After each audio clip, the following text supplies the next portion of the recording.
Nós falamos muito na aula passada sobre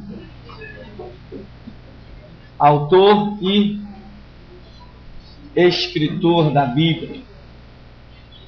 Vimos os temas, o que é um registro inspirado, e vimos o que é um fato inspirado. Amém? Você lembra? Registro inspirado é quando Deus dirige para que alguém registre alguma coisa. O fato inspirado é quando Deus dirige para que alguém faça alguma coisa. Satanás foi tentar Jesus no deserto. Satanás foi inspirado para essa obra? Não. O Espírito Santo não inspira o diabo. Então, este é um fato não inspirado. Mas Mateus, um dos apóstolos, escreveu o fato e isto foi inspirado. Então, tivemos um fato não inspirado, mas o registro deste fato foi inspirado. Isto é muito importante. Já falamos que na Bíblia nós encontramos 3 vozes, amém? Na Bíblia fala Deus, na Bíblia fala o homem e na Bíblia fala o diabo, né? Prova de que fala o homem. Quando Davi foi contar o censo, ao contar Davi o censo, todo mundo viu que aquilo não era de Deus, não deveria ser daquela forma, mas diz que a palavra de Davi prevaleceu contra a palavra de Joabe. E ele contou o censo, e por contar aquele censo veio uma praga sobre Jerusalém, e morreram 70.000 homens de guerra em Jerusalém, que era justamente o receio de Davi. Contou o censo somente daqueles que puxavam espada, que estavam prontos para ir para a guerra. Então, quem prevaleceu ali? Foi Deus? Foi o diabo? Não, foi Davi, né? Embora uma outra parte o escritor vai dizer assim, encheu Satanás, né, o coração de Davi, algumas versões bíblicas dizem, ou induziu Satanás a Davi para que ele contasse o censo. Não, Satanás não induziu absolutamente ninguém, ali foi Davi mesmo. Aí nós vamos achar um erro do escritor. O grande erro que as pessoas cometem é achar que a Bíblia ela está na infalibilidade. Não, na infalibilidade está a palavra de Deus. Mas na Bíblia nós não vemos só Deus falando. Amém? Quem escreveu o Deuteronômio? Moisés.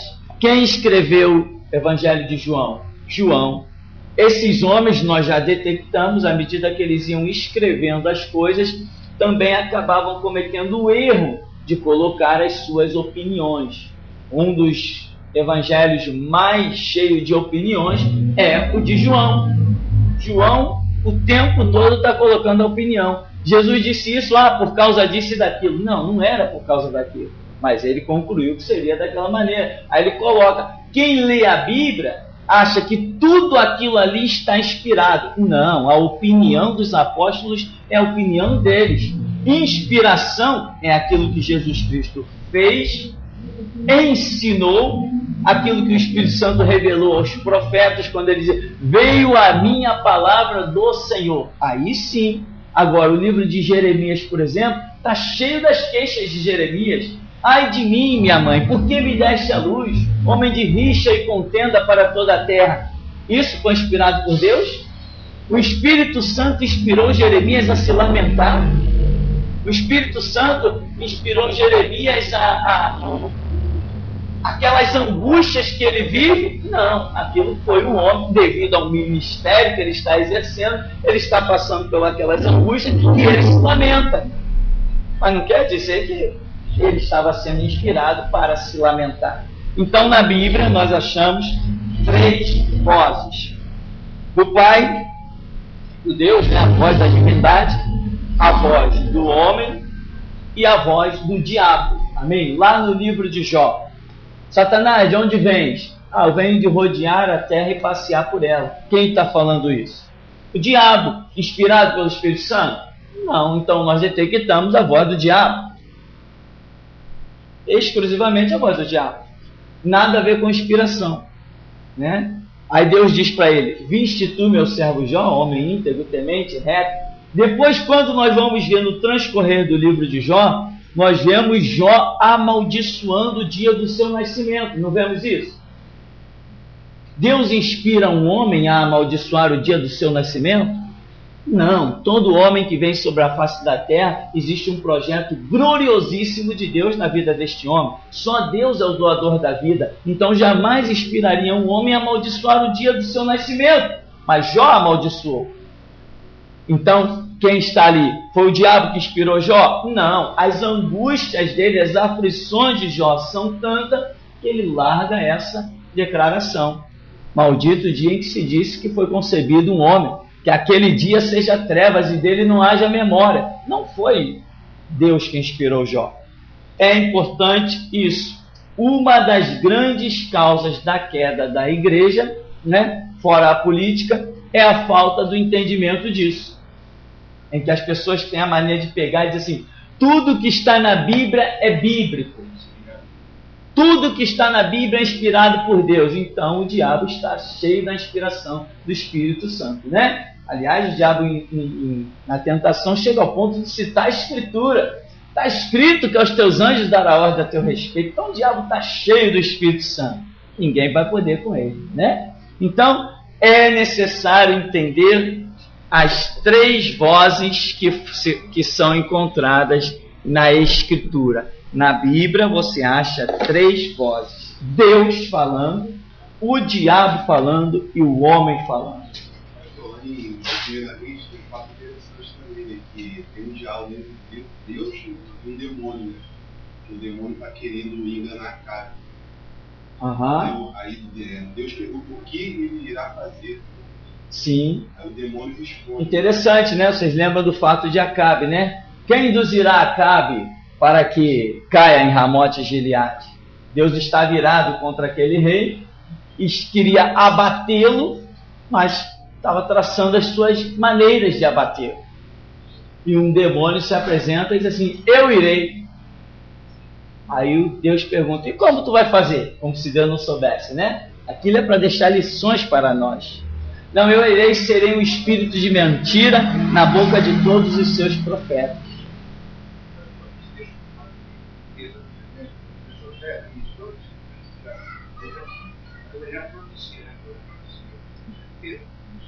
Pedro, o que diz?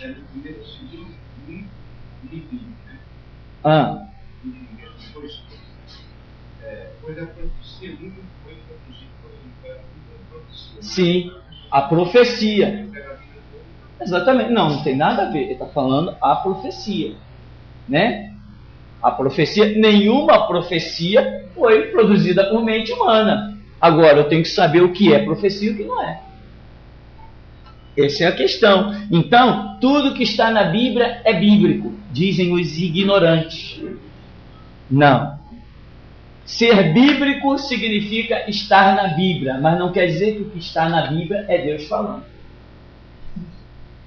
Isso aí é um ensino raro.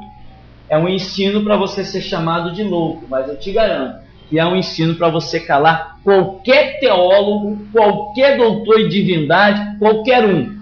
Se você realmente estudar, receber a graça, você cala qualquer um. Irmão, eu já estive diante de renomados teólogos, presidentes de fundações, juntas mundiais. Não tem jeito. Quando eu abro a boca, eles têm que calar. Eles têm que admitir que eu esgoto os recursos deles e sobreponho a minha opinião. Não tem jeito. Eu não sou um expert em Bíblia, mas eu entendo de Bíblia. Por quê? Porque o que eu aprendi de Bíblia não foi dentro de um seminário. Essa que faz a diferença. Se você aprende Bíblia dentro de um seminário, você está limitado àquilo que te passaram. Mas quando você aprende Bíblia na intimidade do teu quarto, você vai além de qualquer fronteira. E foi ali que eu aprendi Bíblia.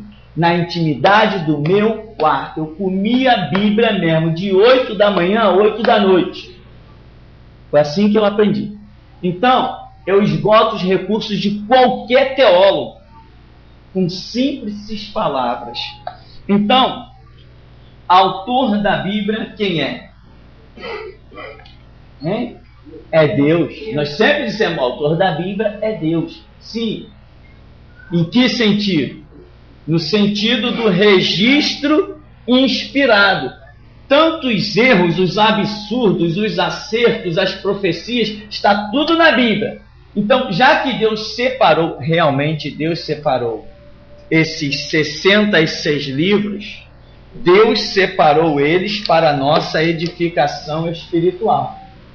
Agora, o registro desses 66 livros, todo ele eu posso até considerar inspirado, mas eu vou ter que examiná-lo e ver nele o que é palavra de homem, e ver nele o que é palavra de Deus, e ver nele o que é palavra do diabo. Porque nós já detectamos que essas três vozes, essas três manifestações existem na Bíblia. Tem uma mensagem de Romanos capítulo 13, né? Que eu intitulei Ministros Não de Deus, em que Paulo diz que as autoridades são ministros constituídos por Deus, e nós devemos nos submetê-las e respeitá-las e reverenciá-las. Não temos não. Já provamos que não temos e não temos mesmo. Né? E ele ainda diz assim, se alguém faz o bem, terá louvor das autoridades. Mas ele, quando mostrava as costas, dizia, eu trago no meu corpo as marcas de Jesus Cristo, porque era um marginal. Jesus Cristo foi o maior exímio de vida, o maior exemplo de vida em sociedade. E o que ele recebeu? Chicotadas, coroa de espinho, crucificação. Então Jesus Cristo não foi um marginal no sentido bíblico, mas foi um marginal no sentido do reino do mundo. Então não adianta eu achar que eu vou fazer o bem e as autoridades vão me louvar. Não, porque o bem que a Bíblia fala não é o bem que o mundo fala. Quanto ao mundo, a Bíblia diz que o mundo jaz no maligno. Se a Bíblia diz que o mundo jaz no maligno, por mais que o mundo pareça fazer alguma coisa boa, ainda assim jaz no maligno. Está mergulhado lá no reino de Satanás, né? Tem um camarada aí das Assembleias de Deus que recebeu aí honras lá da ONU. Inclusive eu já copiei da internet tudo que é dito naquele site daquele pastor Daniel, né? E vamos imprimir um belo folheto e vamos dar de presente para os irmãos da Assembleia de Deus, para que eles decidam, né? Deus nos mandou fazer, nós vamos fazer, né? Vai sair caro, mas quando Deus dá ordem, dinheiro não é problema. Amém? Nós vamos pegar aquela parte do tal, não é o nome do homem? José Wellington, condecorado pela ONU, não sei o que, e nós vamos pegar tudo aquilo ali, mostrando tudo na íntegra, o que o camarada escreveu e pesquisou, e vamos distribuir por aí. E quer eles ouçam, quer deixem de ouvir. Quando o arrebatamento soar, eles que fiquem para chorar lágrimas de sangue. Então, você deve meditar sobre isso, juntar com a aula passada, e nós vamos entrar então no tema arrependimento. Na página 3. Arrependimento é uma situação muito profunda. Muitas pessoas querem traduzir o sentido da palavra arrependimento. A Bíblia está cheia de arrependei-vos, né? No primeiro ponto aí diz definição de arrependimento. Diz que é o reconhecimento de que somos pecadores, falhamos, erramos, somos carentes e necessitados das misericórdias de Deus. É a predisposição de não pecar mais, de lutar para vencer as fraquezas e tentações da nossa carne. É nos humilhando aos pés do Senhor, suplicando misericórdia e perdão. É dar meia volta, abandonando o caminho do pecado em que vivíamos e passando a viver o caminho do Evangelho de Jesus Cristo. É bom notar que arrependimento e remorso são coisas diferentes. O remorso é a pessoa saber que errou, Mas não querer abandonar o erro é não reconhecer que deveria tê-lo evitado. Ela está pronta a errar de novo e errará. Foi o caso de Judas. Aí tem uma definição do dicionário: remorso, angústia de consciência por culpa ou crime. Arrependimento, a definição diz, número 1, sentir pesar pelos erros. E o 2, mudar de parecer. O verdadeiro arrependimento, que opera em nós o perdão e a salvação, provém de Deus, nos causa tristeza por havermos pecado, dá-nos o desejo de não pecar mais e a alegria por estarmos salvos. Bem, então veja bem, arrependimento. Isso aqui são várias definições que o autor aqui colocou. Eu acrescentei algumas coisas, como os detalhes do dicionário, né? Nós sempre lembramos de Judas e lembramos de Pedro. Todos os dois se arrependeram? Não, nós vemos que a situação é bem diferente, ainda que possamos detectar arrependimento nos dois. Judas não devolveu as moedas. Judas não falou trair o sangue inocente. Isso não são assim algumas características de arrependimento? E muita gente diz assim, não, Judas teve remorso. Não foi um arrependimento. Pedro teve arrependimento. Eu acho que quando nós declaramos isso, nós erramos. A questão é o tipo de traição que Judas pratica e o tipo de negação que Pedro pratica. Eu creio que ali são duas coisas completamente diferentes. Pedro negou Jesus, mas olha o nível de Pedro ter negado Jesus para o nível de Judas ter negado Jesus. Judas constantemente ia ter com os sacerdotes, ele estava maquinando, ele visou lucro pessoal, foi dada a ele 30 moedas de prata, ele visou satisfação pessoal, foi isso que aconteceu com Judas. E Pedro? Pedro não, Pedro está acompanhando Jesus e de repente ele é pego totalmente de surpresa, sem nenhuma maquinação, sem nenhuma intenção pessoal de levar lucro, de nada. Então, Judas caminhou na maquinação da traição. Pedro não, Pedro ele é pego de surpresa. Tu estavas com ele? Não, eu não estava com ele. Ele não maquinou nada. Tem consideração diferente nisso ou não tem? Claro que tem consideração diferente. Uma pessoa que projeta o mal é uma coisa. Aquela que é pega no seu fator psicológico, ela é surpreendida, é completamente diferente. Então eu não acho que Judas sofreu um remorso e Pedro um arrependimento. Não. Eu acho que os dois seriam até dignos de uma punição. Todos os dois seriam dignos. Temos que considerar alguns fatores com certeza, mas todos os dois seriam dignos de uma punição. Agora, Pedro não projetou negar Jesus. Judas projetou trair Jesus. É diferente. O tempo em que Judas vinha traindo aquele grupo já era longo. O apóstolo João escreve que ele até era um ladrão, que ele roubava as ofertas. Já que ele já tinha ambição de roubar as ofertas dos dízimos que eram depositados no ministério de Jesus, isso levou à traição pelas 30 moedas de prata. A própria cobiça dele o destruiu. Entende? Aí surgem os historiadores que contam um monte de coisa, mas eu prefiro ficar com o que a Bíblia diz.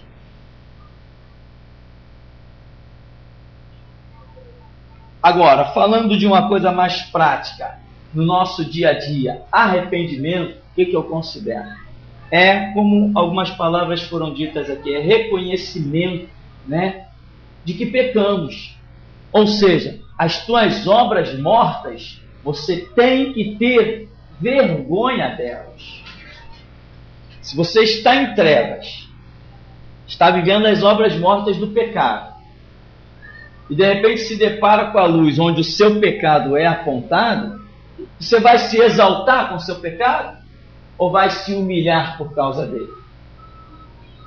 E hoje nós vemos, eu sempre toco nesse assunto, pessoas que fizeram os seus piores atos abomináveis na sociedade, hoje chegam para dar testemunho dentro das igrejas com o maior orgulho, né? Conheci um cara que pensava que era pastor, que pensava que dirigia uma igreja, que pensava que tinha membros lá, e ele dizia assim: ó, meu irmão, quando eu era do morro, eu com um revólver na mão que eu girava, eu era o tal. E o homem se projetava com aquilo como se ele realmente fosse alguma coisa útil. Não. A primeira porta de entrada ao Evangelho é humildade e arrependimento. Sem esse conjunto você não entra no reino de Deus. Então, a pessoa chegar a bater no peito, não, que eu era, sabe, eu era prostituta da classe alta. Eu só saía com um homem importante. Eu saí com o Roberto Marinho, eu saí com o presidente não sei de onde. Aí chega dentro e pega um grupo de cristãos e joga aquele lixo. Cadê o arrependimento? É orgulho ou é arrependimento? Cuidado com essas pessoas. Elas não são convertidas. Cuidado com essas pessoas. Elas não são convertidas. Eu já falei isso na cara de vários pastores. Vou chamar o irmão fulano para dar testemunho. Aí lá ia o irmão fulano. Porque, irmão, eu fazia, eu acontecia, eu era o tal. Epa, não tem conversão aí. Não tem conversão. Quem realmente é convertido não gosta nem de falar das suas obras mortas. E a pessoa chega lá no púlpito e fala: pastor, esse camarada ainda não converteu, não. O outro, não, que eu incorporava a pombagira, que eu matava, que eu fazia, que eu acontecia, que eu era o tal, que ninguém me segurava. Opa, cadê o fruto do arrependimento? Eu estou vendo orgulho. Não estou vendo arrependimento, estou vendo orgulho, estou vendo exaltação. E tem mais, dentro da cabeça da pessoa, claramente nós detectamos que ela se considera melhor que a congregação. Porque esteve na lama. E agora está rapidinho. Entrou na igreja com 3 meses, um pastor pateta, bota ele atrás do púlpito para falar, ele se considera melhor que o povo. Porque o povo às vezes está no banco 3, 4, 5 anos esperando a sua hora, o seu tempo. Aí chega o camarada com 3, 4 meses de igreja. O segundo bruxo, esqueço o nome dele. Segundo bruxo. Hã? Não. Segundo bruxo aqui do Rio de Janeiro, do Brasil, flutuava, levitava, ia para o cemitério, conversava com o diabo, fazia trabalho, matava em 24 horas, matava no olhar. Aí se converteu. Se converteu com 1 ano, pastor. Falei, coisa errada. Mas não deu outra. Eu estava na ordem dos pastores evangélicos mundial. Quem entra? O camarada. Puro orgulho. Quando fala, não, que eu era o segundo homem de Satanás, cheio de orgulho. Falei, opa, cadê o arrependimento? Continua sendo, né? O segundo homem de Satanás. Passou a primeira agora, porque está dentro de um púlpito, está atrás de um púlpito, passou a ser primeiro. Eu falei, opa, cadê o arrependimento? Não tem que ter o arrependimento. Irmão, que eu matava só no olhar. Eu era o tal. Opa, cadê? Cadê o arrependimento? Não estou ouvindo. Não deu outra, né? Botaram o homem lá atrás de uma igreja e ele lá estava ensinando evangelho? Não, as técnicas de bruxaria. O diabo me ensinou que para uma pessoa ficar liberta, tem que orar botando a mão na cabeça, a outra na barriga e pisando no pé da pessoa. Já não é mais o diabo, já não é mais o Espírito Santo que dá aula dentro das igrejas, é o diabo. Porque o homem não tinha nem arrependimento, já tinham colocado ele como pastor. Porque não, você foi muito profundo nas trevas, então você pode ser um pastor. Você tem experiência com as trevas, ô desgraçado. Pastor é quem tem experiência com a luz, não é com as trevas. É quem tem intimidade com a luz, não é com as trevas. Quanto mais intimidade com as trevas, mais banco precisa para conhecer o caminho da luz. Quem nasceu num lar cristão, vamos assim dizer, esse aí pode com 18, 20 anos assumir um púlpito. se o lar realmente é cristão, ministrando a palavra. Agora, alguém que vem das trevas, se passou 10 anos nas trevas, pode botar 20 anos no banco, meu irmão. Quanto mais experiência com as trevas, mais palavra preciso ouvir para ser liberto. Nós todo dia nos surpreendemos com uma libertação. E dirá alguém que foi escravo do diabo terrivelmente. Então, lá estava o homem. O diabo me ensinou, porque ele tem um tridente de 3 pontos. Com uma ponta ele crava na cabeça da pessoa, a outra na barriga e a outra no pé. Aí a pessoa fica prisioneira. Então, para a gente libertar a pessoa, tem que botar uma mão na cabeça, uma mão na barriga e outra no pé. Não é nem ético. Não é nem ético um pastor ir orar por uma irmã e colocar a mão na barriga da irmã. Não é nem ético isso, é antiético. É desnecessário. Quem tem autoridade olha de longe e diz assim: ei, diabo, você aí, sai. Quem tem autoridade faz assim. Não precisa nem encostar a mão. Às vezes a gente encosta a mão, não é nem por causa da gente, é por causa da pessoa que vai receber a oração. Porque ela acha que se a gente não encostar a mão, Deus não vai agir. Sabia disso? Que nem aquelas pessoas que vêm pedir para orar, né? Pastor, ora, tem óleo ungido aí? Ora. O que é maior? O óleo ou a oração que santificaria o óleo no caso? Então as pessoas invertem. Muitas vezes a gente faz coisas realmente não por nós, pelos outros. Então, meu irmão, cuidado quando alguém estiver falando das suas obras mortas. Você tem que encontrar nelas arrependimento. Se não achou arrependimento, toma cuidado. E cuidado que pastores por aí gostam muito de dar liberdade, né? Para quem tem um testemunho. Alguns chamam de testemunho, né? Não, fulano vai dar o testemunho porque é impactante, a igreja vai ser sacudida e não sei o que, não é? Aí vai o camarada lá, irmão, que eu era do Baixo Meretrício, que eu conheci a Vila Portuária, que eu conheci a Zona Portuária, que eu conheci Vila Mimosa. Eu nunca, não sei nem onde é. Moro aqui, dizem que é ali na área, como é o nome daquele bairro? Aldir. Eu nem passei na porta, graças a Deus. E até aqui me ajudou o Senhor. Então eu não tenho que comer lama para depois conhecer a luz. Não, não é essa a minha visão. Quando Jesus chamou Pedro, ele estava assaltando, passando cheque sem fundo, roubando, furtando, mentindo, caluniando. Não, o que Pedro estava fazendo? Trabalhando.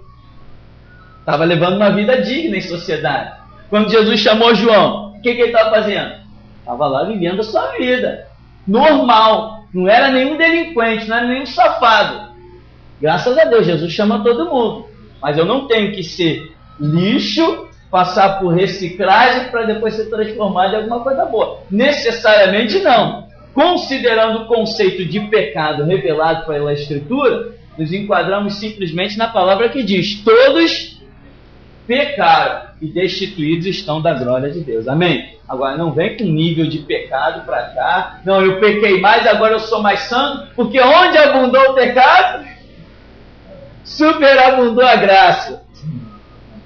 Não é esse o caminho, definitivamente não é esse. Amém?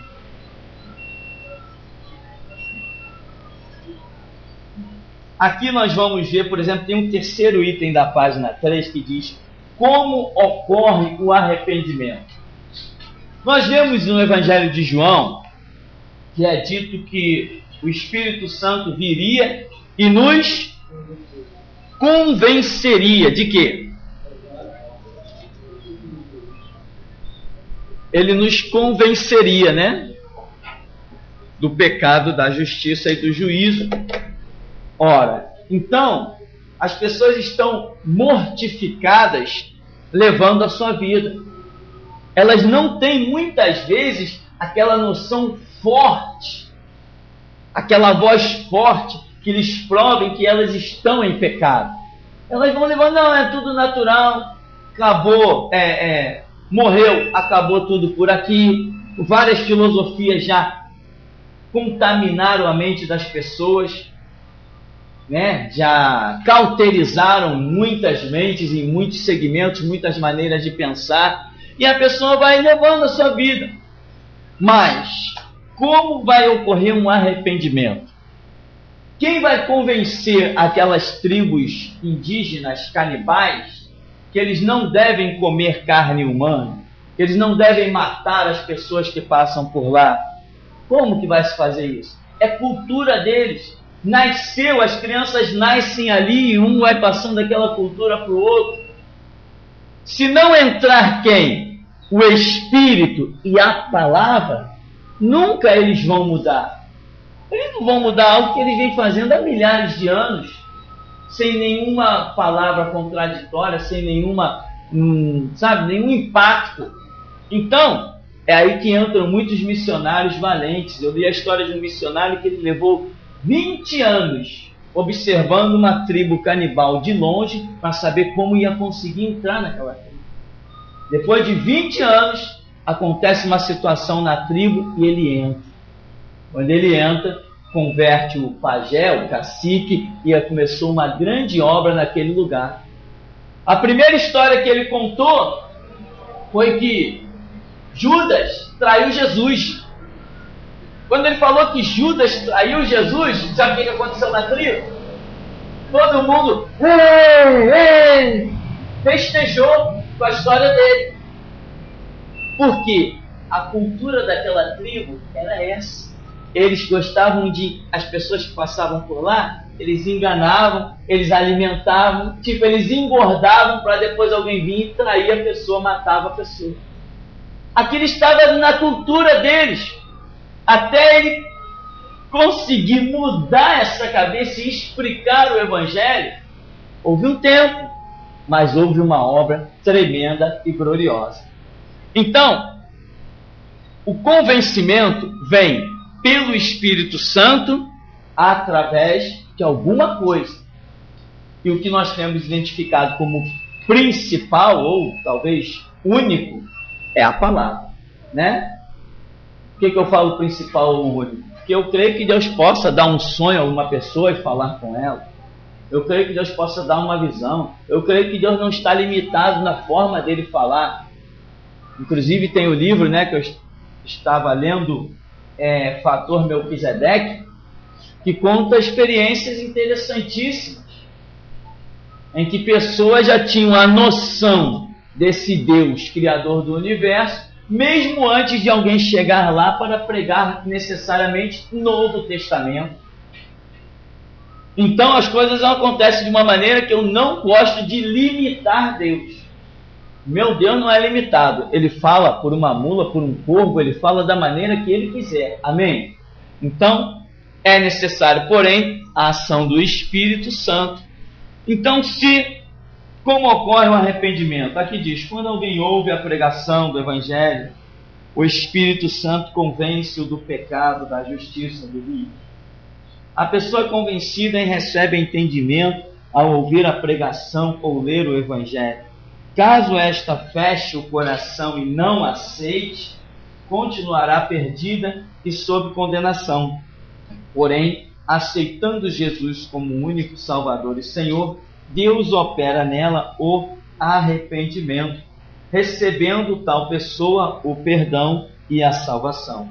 A doutrina do arrependimento é tão importante que o início do ministério de João Batista e do próprio Senhor Jesus foram marcados pela pregação incisiva da necessidade de arrependimento.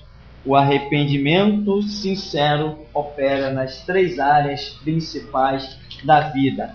Aí o camarada vai colocar, né, intelectualmente, emoções, vontade, disposição. Mas eu gostaria de dizer o seguinte, uma coisa que normalmente foge à nossa cultura, é aqui, como ocorre o arrependimento, em determinado momento o autor coloca aqui, é reconhecer Jesus Cristo como único Salvador e Senhor. Irmão, isso aí é profundo demais, no meu ponto de vista.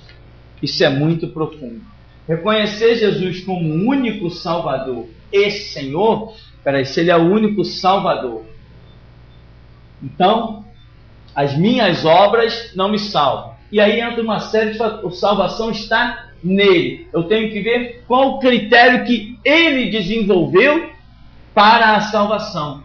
Hoje, muitas pessoas estão se considerando salvas por causa das suas próprias atitudes. Não, eu sou bom, eu não faço mal a ninguém. A minha vida é trabalhar, comer, beber, dormir, me divertir, pagar os estudos do meu filho. Enfim, eu levo uma vida normal.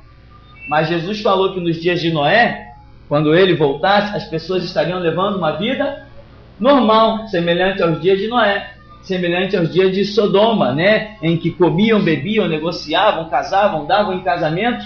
Então nós vemos que uma vida normal, pelo que Jesus fala, não é o bastante para a salvação. É isso que eu tenho entendido. Vida normal, olha, tem católicos aí que levam uma vida exímia. Quando crentes dizem assim, poxa, aquele camarada ali é tão certinho, é tão justo, é tão íntegro, só falta ser crente. Já ouviu isso? E ele é salvo? Mas a vida dele é exímia. Né? Exímia. Um homem me contou uma história aí de um católico, uma vez que tinha uma empresa, o camarada era um verdadeiro pai para todos os funcionários de uma maneira inigualável. Mas ele é salvo? Não, ele é um católico. A Bíblia diz que os adoradores de imagens constituem abominação diante de Deus e mostra que não serão salvos. Então, se eu digo que Jesus é o Salvador, eu tenho que entender qual o critério que ele determinou para a salvação. E se eu digo que ele é Senhor, aí fica mais sério ainda. Se ele é Senhor, então ele é quem dita as normas, regras, as leis. Aí acabou a história, aí começa a pegar fogo. Porque eu não posso, se Jesus é o Senhor, eu não posso admitir que ninguém mais me cite lei de regra de conduta para a minha personalidade. Só Ele. Ele é Senhor. Mas se eu divido a minha vida em observar duas leis, Ele ainda não é Senhor. Porque Senhor é o absoluto. Quem é Senhor não tem mais ninguém reinando junto consigo. Quem é Senhor reina absoluto. Não está dividindo trono com ninguém. Né? Tanto que ele falou, olha, o Pai a ninguém julga, mas deu ao Filho todo o poder de julgar. Todo o poder me é dado nos céus. Ele se tornou absoluto no julgamento do mundo, pela obra que ele veio realizar. Se tornou absoluto. Então, ser Senhor é não ter ninguém que lhe dê ordem, não ter ninguém que divida poder com ele, é não ter ninguém que obstrua os seus pensamentos, os seus ideais, é não aceitar dar uma ordem e essa ordem ser contrariada, é não aceitar que eu observe outra lei a não ser a dele. Isto é ser Senhor. E muita gente por aí não está nem entendendo isso. Então, na página seguinte,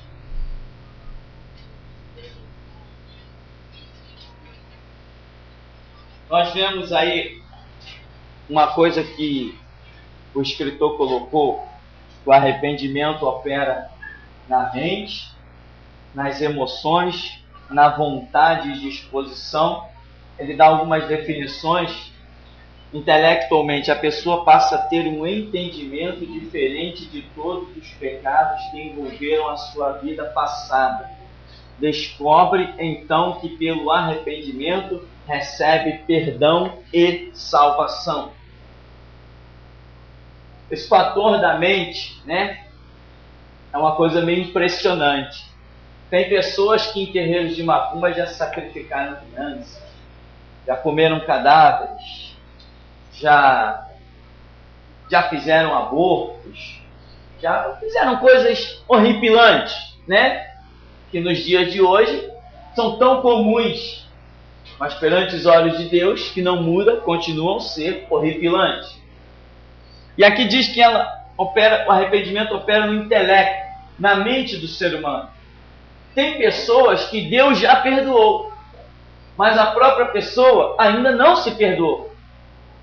Por mais que o Espírito Santo já trouxe a palavra, já convenceu, já deu a graça, já deu o entendimento dos critérios de perdão e salvação que Jesus usa, ainda assim a pessoa não se perdoa. Sabe o que acontece com essa pessoa que não se perdoa? Ela vai para o inferno. Mesmo Deus a perdoando, ela vai para o inferno. Porque quando a pessoa não se perdoa, ela está negando os critérios de salvação de Deus. Ela está negando a palavra. Ela está negligenciando a regra de salvação instituída por Deus, em que você tem que chegar diante do altar de Deus, né? Confessar os seus pecados, aceitar o perdão dele e viver com Deus, segundo o Evangelho. Quando ela acha, não, mas isso é muito simples, ela não vai alcançar a salvação. Primeiro, o diabo vai entrar nessa história, a mente dela vai estar atrofiada e ela nunca vai alcançar um ministério. Jamais ela vai alcançar um ministério. Uma pessoa que não entende que foi perdoada e que os seus pecados foram lançados na profundeza do mar e que Deus dele não mais se lembra, se essa pessoa permite que o diabo ressuscite toda hora o seu pecado, ela nunca vai poder estar atrás do púlpito. Jamais. Que a qualquer momento ela vira um escândalo. Aquela fraqueza vai ser a causa dela cair. Então ela nunca vai alcançar um ministério dado por Deus, não. Pode fazer um seminário desses por aí, assembleiano, batista, e virar um pastor consagrado. Mas levantado por Deus, não. A sua mente tem que estar completamente liberta para que você assuma um ministério. Emoções.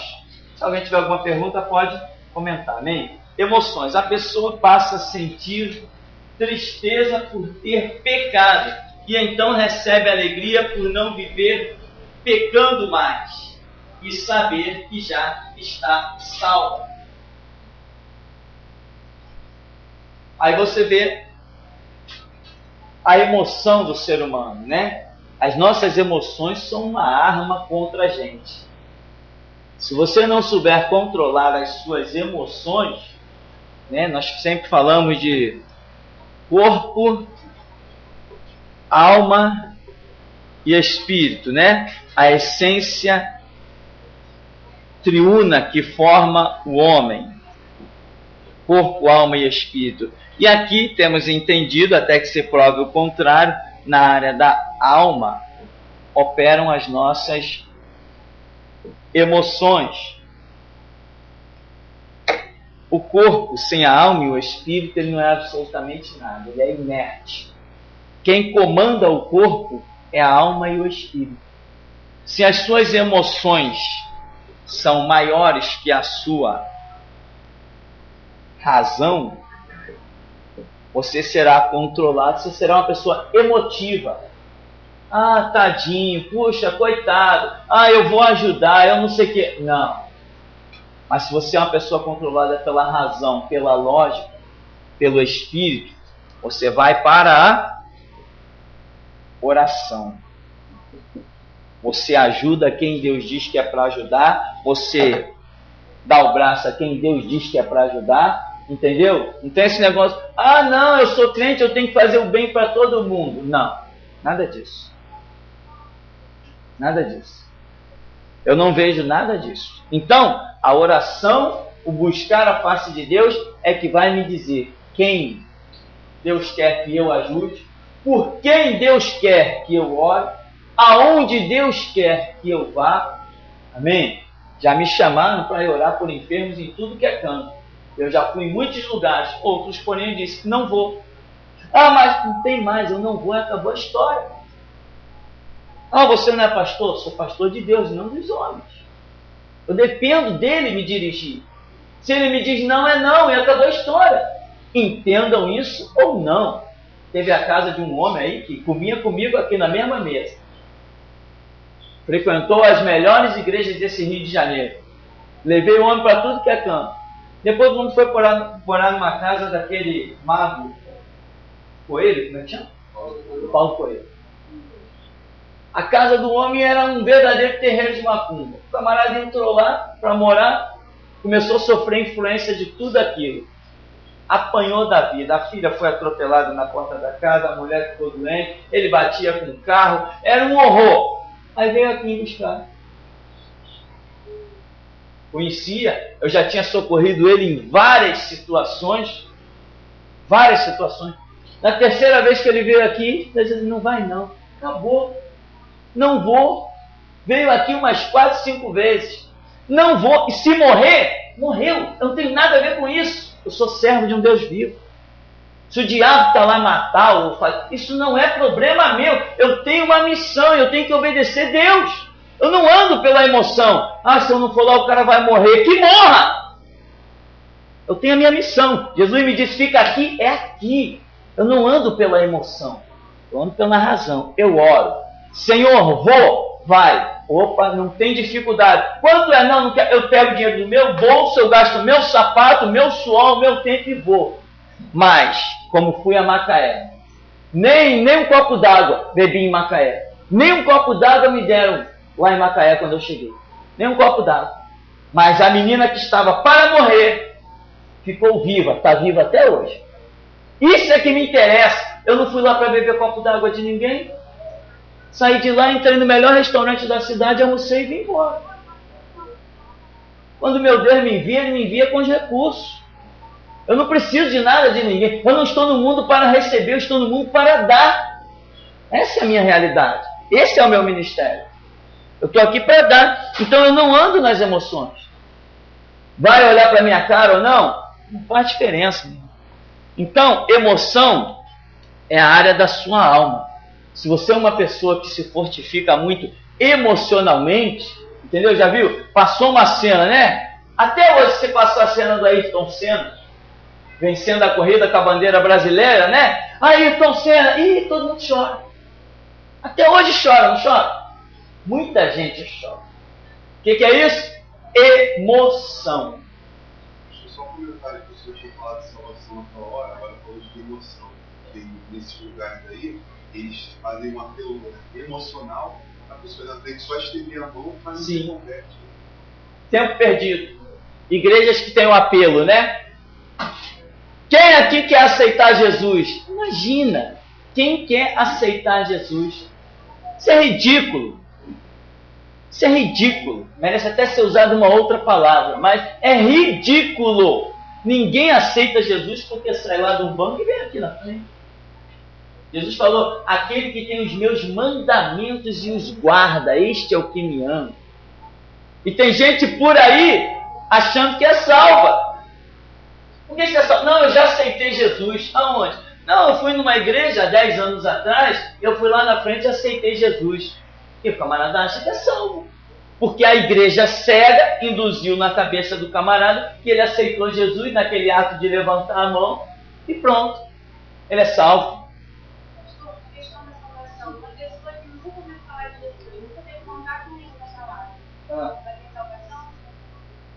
Uma pessoa que nunca teve contato nenhum com a palavra. É aquilo que nós falamos, que Paulo até escreve em Romanos capítulo 2. A questão da consciência. Existem milhões de pessoas no mundo que não ouviram, já morreram, e outros milhões que não vão ouvir sobre o Evangelho de Cristo. Mas Deus tem um critério de julgamento para essas pessoas. Ouvir do Evangelho é o escancarar da porta para a salvação. Porque a gente ouve o Evangelho, vem a ajuda, o consolo, a graça do Espírito Santo. Então, ouvir o Evangelho é a porta da salvação ser escancarada diante de nós. Agora, quem nunca ouviu do Evangelho e morreu, Deus terá como salvar ou condenar essa pessoa? Sim, na sua onisciência. Porque Ele criou dentro de nós um negócio chamado consciência, né? Esta consciência é que, de alguma maneira, Ele vai usar no seu critério de julgamento. É isso que nós vemos. Em determinada parte da Escritura nos dá um entender da existência do livro das consciências, né? Então, mesmo quem nunca ouviu falar de Jesus, quem nunca teve uma Bíblia na mão, quem nunca ouviu o nome Jesus como... Certa vez eu vi uma reportagem, um camarada caminhando pelo sertão da Amazônia, encontrou um senhor na frente de uma fogueira E o repórter perguntou assim para ele: você conhece, já ouviu falar em Xuxa? Aí ele falou: Xuxa? Não, nunca ouvi falar de Xuxa. Já ouviu falar em Ronaldinho? Não, nunca ouvi falar em Ronaldinho. E se perguntasse: já ouviu falar de energia elétrica? Eu queria dizer a mesma coisa. Então, nem evangelho nem nada chegou naquele lugar. Mas aquele homem um dia vai baixar a sepultura. Que critério Deus vai usar para julgá-lo? A consciência dele. Porque naquilo que ele tiver consciência de certo e errado, é nisso que Deus vai julgá-lo. Diferente de nós que vivemos nesse mundão de informação. Você liga ali, tem 10, 12 canais de televisão, tem TV a cabo, tem internet. A sua consciência de certo e errado, ela se torna muito maior, né? Então, emoções, razão, e aí termina dizendo assim, ó, vontade e disposição. A pessoa é movida a viver segundo a vontade de Deus e se dispõe a servi-lo e adorá-lo. O arrependimento sincero é procedido pelo confessar a Deus os pecados, abandoná-los e pelo voltar-se para Deus. Então veja bem, aqui vontade e disposição. Se você se arrepende, você tem que empreender uma vontade, uma disposição. Tem pessoas que dizem assim: não, eu já me arrependi dos meus pecados, mas está vivendo a sua vida. Não, quem se arrepende dos seus pecados, quem reconhece realmente Jesus como Salvador, se prontifica a servi-lo. Quem realmente não se predispõe a servir a Cristo, é muito difícil que essa pessoa tenha conhecido um legítimo arrependimento, uma lavatura real dos seus pecados. Porque quando você reconhece que toda a vida que você levava era uma vida morta diante de Deus, como que você vai simplesmente agora se contentar em ir na igreja 1, 2, 3 dias, mas continuar vivendo a mesma vida como sempre? Se você considera que aquela vida era inútil e agora você conhece Jesus Cristo, mas vai levar a mesma vida. Não. Tem que haver uma predisposição, uma vontade, um empenho, tanto em não pecar mais, como em servi-lo, buscar o ministério, entendimento da palavra, entendeu? Ser um obreiro, como a Bíblia diz, obreiro aprovado, que não tem do que se envergonhar e maneja bem a palavra da verdade. Esse é realmente o foco de alguém que conheceu a lavatura do sangue de Cristo.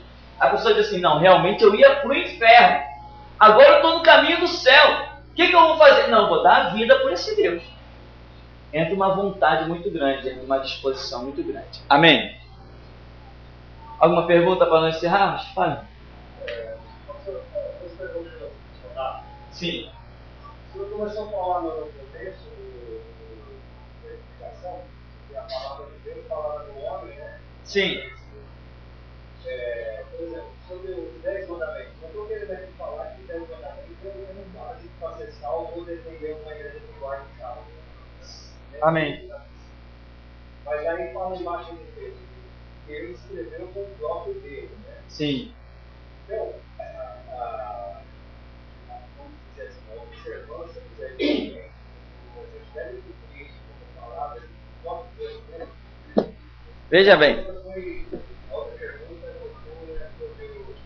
eu falou que às vezes vai orar, a pessoa quer que coloque a mão, né? Aí fala no livro de Atos que as pessoas eram batizadas em nome de Jesus e o apóstolo Paulo ia colocar a mão no céu da mão e eles recebiam o Espírito Santo e profetizavam e falavam. Sim, impossível.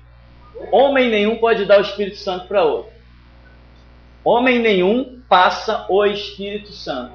Senão eu sairia pela rua impondo as mãos sobre todos os mendigos, os cancerosos, os mortos do cemitério. Se eu tivesse esse poder, se esse poder tivesse sido dado a alguém, com certeza ele seria dado a mim também.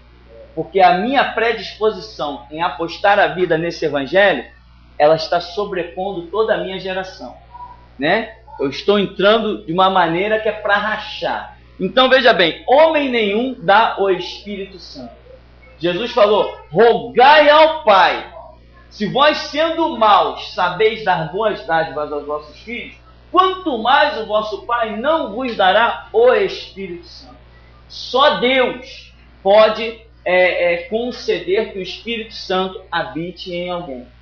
O apóstolo Paulo nunca teve esse poder, Pedro muito menos, Tiago, Estevão, João, homem nenhum. Agora, existem trechos da Escritura que as pessoas, por falta de análise mais profunda, chegam a esta conclusão.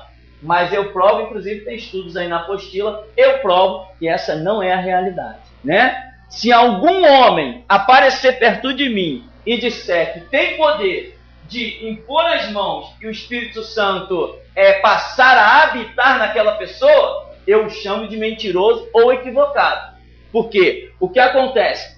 Paulo foi lá numa cidade e lá ele achou discípulos. Opa, se eram discípulos, então tinham o Espírito Santo. Senão não eram discípulos.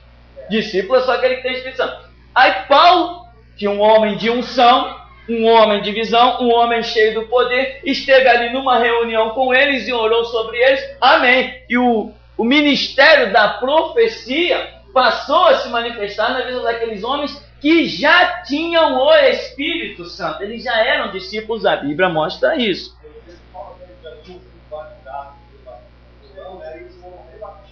O que não era necessário. O que não era necessário. Porque Jesus nunca disse isso. Olha, aqueles que foram batizados no batismo de João têm que ser batizados de novo. Mas, detalhes à parte, hoje nós não vamos mais encontrar ninguém aí com o batismo de João. Então isso não é motivo de detalhe e polêmica. Agora, lá no Antigo Testamento, nós vemos o sábado, o tal do 7º dia.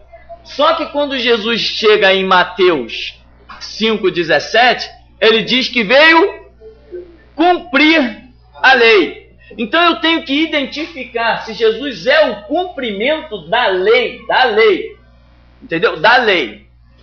Lei era a regra de conduta para o ser humano, era como os homens haveriam de se conduzir. Então ele é o cumprimento desta lei. Então ele vem no Novo Testamento, então ele vem trazer uma nova regra, amém? Se existe um Antigo Testamento e um Novo Testamento, se o Novo Testamento entra em vigor, o Antigo Testamento tem que ser alguma coisa, ele tem que estar abolindo. Se for continuar na íntegra, então eu ignoro o Novo Testamento. Isso aqui não pode ser conduzido mais na íntegra. Então é aí que eu tenho que examinar na pessoa do Senhor Jesus, que é o cumprimento da lei, eu tenho que ver o que Jesus pega do Antigo Testamento, passa por ele e mantém em vigor no Novo Testamento. Aquilo que ele, passando pela sua própria pessoa, mantiver em vigor no Novo Testamento, será mantido. Entendeu? Agora, aquilo que ele, ao contrário de manter, ele abolir, será abolido, porque ele é o cumprimento. Então, o que nós vemos com o sábado? O sábado, por exemplo, passa na pessoa do Senhor Jesus e é extinto. Em que Jesus permite os discípulos fazer obras no sábado, ele cura no sábado, ele faz tudo no sábado e ele é criticado. Não se podia fazer absolutamente nada no sábado. Jesus faz tudo, multiplica pães e peixes no sábado, tá? Curou vários enfermos, inclusive aquele do poço, 38 anos, no sábado. Mandou o homem carregar a cama dele, que era uma esteira, mas era considerada a cama e era proibido carregar. Jesus mandou ele fazer no sábado. Então Jesus foi um transgressor do sábado?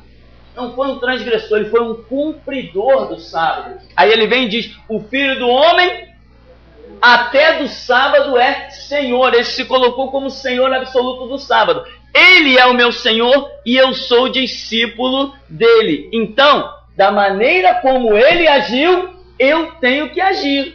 Porque é isso que um discípulo faz, se espelhar no seu Senhor. Portanto, a igreja ela não tem dia nenhum, nem sábado, nem domingo, nem feriado, nem segunda, nem terça. Nós cultuamos Deus todos os dias. Hoje a igreja é pequena, a gente tem aí 3 dias.